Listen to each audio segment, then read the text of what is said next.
అమ్మాయిలపై దాడులు, హత్యల ఘటనలు పునరావృతం కాకుండా అధికారులు చర్యలు చేపట్టాలని ఎమ్మెల్సీ రామసుబ్బారెడ్డి తెలిపారు. కడప జిల్లా జమ్మలమడుగు మండలంలోని పర్యాటక కేంద్రమైన గండికోటలో దారుణ హత్యకు గురైన ఎర్రగుంట్ల మండలం ఆలదుర్తి గ్రామానికి చెందిన ఇంటర్ విద్యార్థిని వైష్ణవి కుటుంబ సభ్యులను మంగళవారం ఆయన జమ్మలమడుగులోని ప్రభుత్వ హాస్పిటల్కు వెళ్లి పరామర్శించారు. ఈ సందర్భంగా ఆయన మాట్లాడుతూ జరిగిన సంఘటన చాలా బాధాకరమని అన్నారు.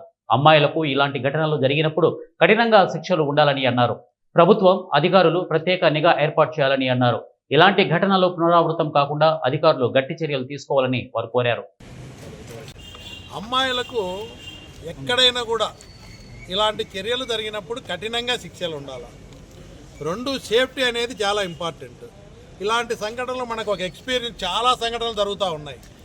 ఈ సంఘటనలు జరిగినప్పుడు దీని మీద ఎక్స్పీరియన్స్ మీద డిపార్ట్మెంట్ కానీ ప్రభుత్వం కానీ ప్రత్యేకంగా ఒక నిఘా ఏర్పాటు చేసి కాలేజీల దగ్గర కానీ, అదేవిధంగా కాలేజీలు ఎక్కడైనా ఇలాంటి సంఘటనలు జరుగుతున్నాయా, అదేవిధంగా హెరాస్మెంట్ జరుగుతున్నాయా, అదేవిధంగా కొంతమంది ఎట్లున్నారని చెప్తే అమ్మాయిలను వాళ్ళు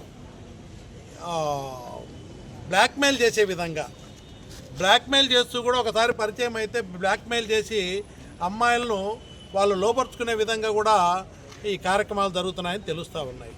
ఏది ఏమైనప్పటికీ కూడా ఇలాంటి సంఘటనలు చాలా మళ్ళీ ఎక్కడ కూడా ఇలాంటి సంఘటనలు జరగకుండా రాష్ట్రంలో చాలా జరుగుతూ ఉన్నాయి. ఇలాంటి సంఘటనలు ఏ మహిళ కూడా, ఏ తల్లి కూడా ఇలాంటి క్షోభకు గురి కాకుండా, ఏ తల్లి కూడా దాని పిల్లలు బయటికి పోయినప్పుడు మళ్ళీ స్వేచ్ఛగా కాలేజీ నుంచి కానీ ఎక్కడైనా బయట ప్రదేశాలకు పోయి స్వేచ్ఛగా ఇంటికి వచ్చే విధంగా, ఎక్కడైనా తప్పు జరిగినప్పుడు సీరియస్గా యాక్షన్ తీసుకొని కఠినంగా శిక్షలు ఉండే విధంగా ఇలాంటివన్నీ కూడా చర్యలు తీసుకోవాలా.